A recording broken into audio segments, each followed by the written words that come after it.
हर हर महादेव। शिव पुराण की महान महिमा का वर्णन सुनने के लिए हमारे YouTube चैनल के साथ जुड़े रहें। साथ ही लाइक, शेयर एंड सब्सक्राइब जरूर करें।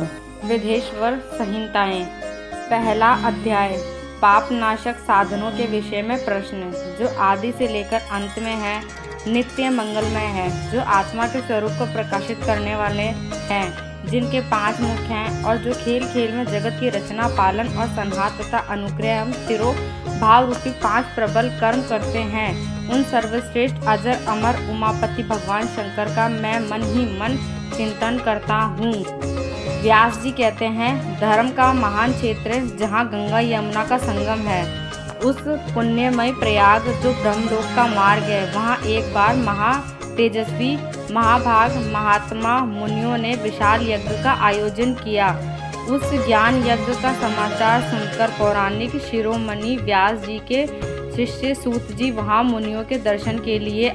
सूत जी का सभी मुनियों ने विधिवत स्वागत व सत्कार किया तथा उनकी स्तुति करते हुए हाथ जोड़कर उनसे कहा, हे सर्वज्ञ विद्वान रोमहर्षण जी, आप बड़े भाग्यशाली हैं। आपने स्वयं व्यास जी के मुख से पुराण विद्या प्राप्त की है। आप आश्चर्य स्वरूप कथाओं का भंडार हैं। आप भूत भविष्य और वर्तमान के ज्ञाता है।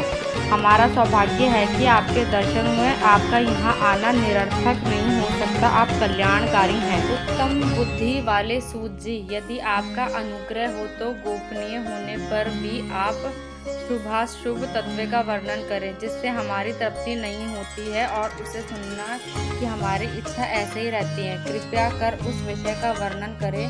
घोर कलयुग आने पर मनुष्य पुण्य कर्म से दूर होकर दुराचार में फंस जाएंगे, दूसरों की बुराई करेंगे, पराई स्त्री के प्रति आस्ते होंगे, हिंसा करेंगे, मूर्ख, नास्तिक और पशु बुद्धि हो जाएंगे। सूत जी, कलयुग में वेद प्रतिपादित वर्ण आश्रम व्यवस्था नष्ट हो जाएगी। प्रत्येक वर्ण और आश्रम में रहने वाले अपने अपने धर्मों के आचरण का परित्याग कर विपरीत आचरण करने में सुख प्राप्त करेंगे। इस सामाजिक वर्ण संस्कृतता से लोगों का पतन होगा, परिवार टूट जाएंगे, समाज बिखर जाएगा, प्राकृतिक आपदाओं से जगह जगह लोगों की मृत्यु होगी, धन का क्षय होगा, स्वार्थ और लोभ की प्रवृत्ति बढ़ जाएगी, ब्राह्मण लोभी हो जाएंगे और वेद बेचकर धन प्राप्त करेंगे, मद से मोहित होकर दूसरों को ठगेंगे, पूजा पाठ नहीं करेंगे और ब्रह्म ज्ञान से शून्य होंगे। क्षत्रिय अपने धर्म को त्याग कर कुसिंग, पापी और द्रव्यचारी हो जाएंगे, शौर्य से रहित हो